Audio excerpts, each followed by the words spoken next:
Bismillah ar-Rahman ar-Rahim. Assalamu alaikum.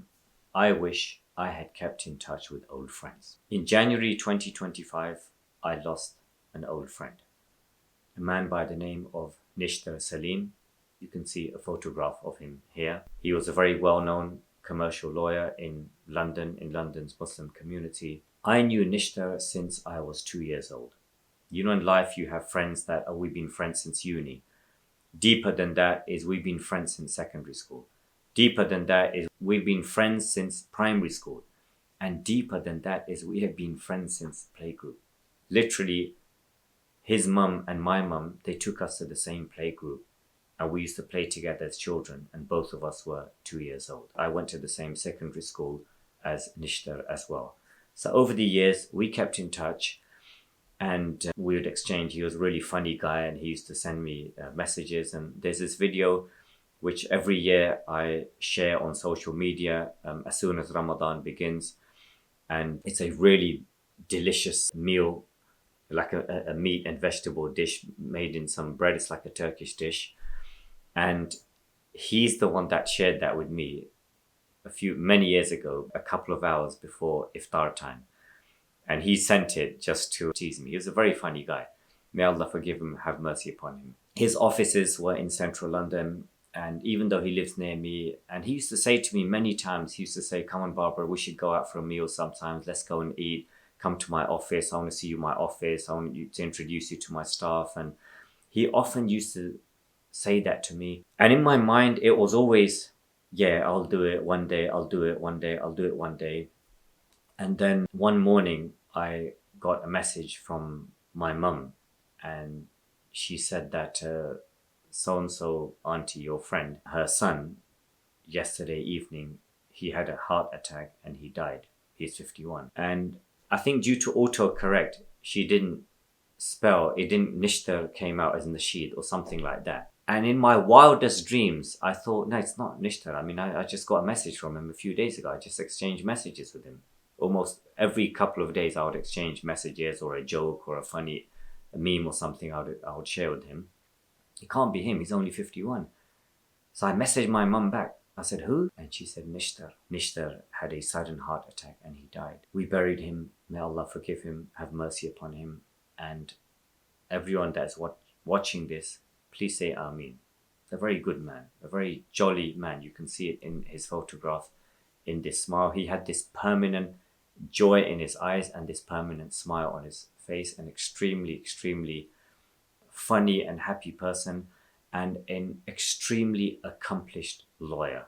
And it's only afterwards I found out that he represented celebrities and royal families and ultra high net worth individuals from all over the world. He was a very, very accomplished lawyer. May Allah forgive him and have mercy upon him. And any time I would send him a message about a charity that I was collecting for, or some type of appeal, when I would send him a private message that, look, I know this person, this is what it's for, could you give a donation? Immediately he would always give a donation. And that's the person that he was. I feel regret that I wish I had kept more in touch with him, because now I can't. Now he's gone. I look at his WhatsApp, I looked at it the other day, and on his WhatsApp it says, last seen on 13th of January 2025. And I scroll up and I see the last messages that I exchanged with him. I wish I had kept in touch with old friends. 3 learning points. The first one, nobody in your life is there as a coincidence. They are there for a reason. And Allah put that person in your life for a reason. It's not a coincidence. It's not a chance. How do we know that? The Prophet ﷺ said in an authentic hadith, Al-arwah junudun mujannada. Souls are like recruited soldiers. When you enter an army, soldiers are put together according to their likes or personalities, or according to they're organized in groups. And think of the beauty of this. Allah subhanahu wa ta'ala, He gave us friends. When He created our souls, He gathered them together like with like.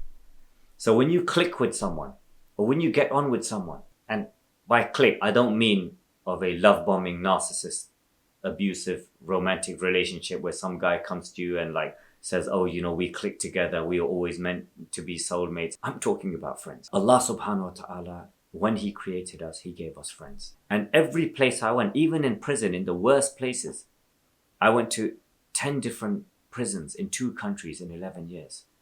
And in every one of those places, I found people that I was naturally attracted to, and they were attracted to me.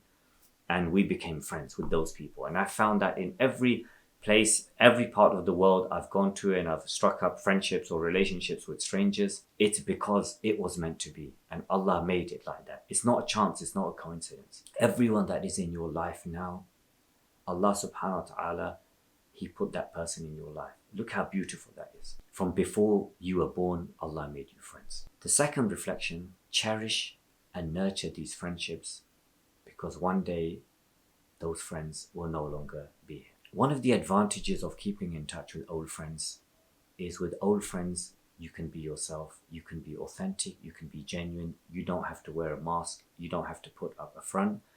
And your old friends, for the large part, they're not interested in what you have, but they're interested in who you are. And I say this to young people that are watching this, as you grow older and as you become more successful, whether it's successful in a talent that you acquire, you become good at football, or you become good at some type of talent that you acquire, you become popular, you become a joker, you become rich, you get a position.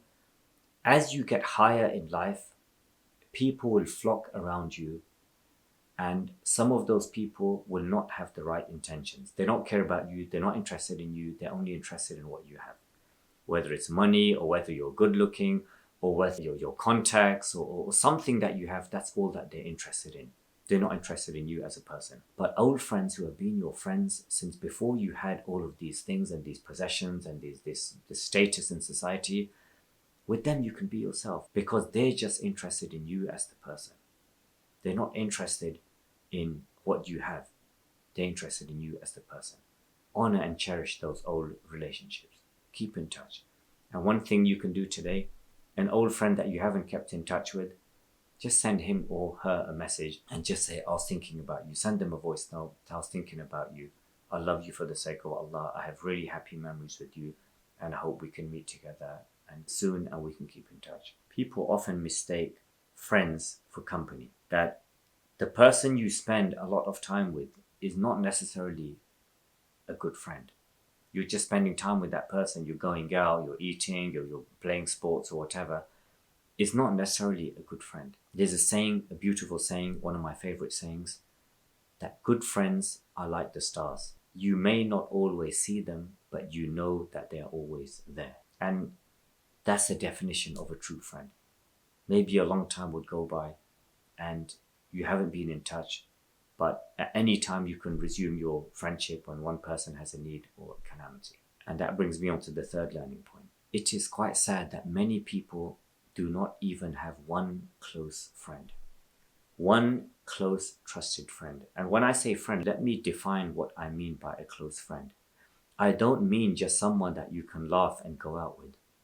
I mean someone who genuinely loves you and cares for you and wants good for you and wants you to succeed. And someone to whom you can share your problems or your difficulties or what is in the deepest part of your heart. And this person, he won't judge you.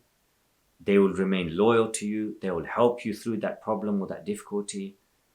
And they will help you to improve and make your life better. Having a good close friend to whom you can open your heart, that is a very healing relationship. One that heals many things in your past and in your present. If you do not have such a close friend, and there's many people who do not have such close friends. If you do not have such a close friend, make dua to Allah and do that today. Make dua to Allah. Oh Allah, give me a close friend. I'm talking about 1 or 2 people, because you don't need lots of friends. And I say this to the young people who think friends is, I've got 300 friends. And if I ask that, how many of them have you actually met? Or how many of them could you share what is your deepest fears or your worries, or with whom you could be vulnerable? And this person is not going to judge you. And this person wants you to improve and they'll help you through it. You'll find that there's very few of those. We only need a handful of friends, 4 or 5 friends. That's all you need. You don't need many close friends. May Allah subhanahu wa ta'ala allow us to keep in touch with our old friends.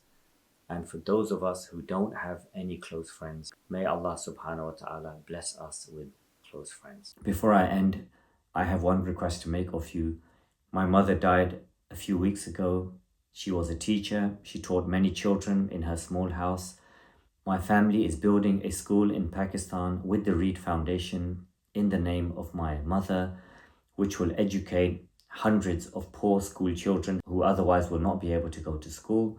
The cost of this project is £200,000. Neither I nor my family will see or handle a penny of these donations. They will go directly to the Reed Foundation. There is a link in the description below. If you benefited from or if you are affected by anything in this video, my humble request to you today, please leave a donation of £10 for my mum's school and ask 2 other people to do the same. Till the next video, Assalamu alaikum wa rahmatullahi wa barakatuh.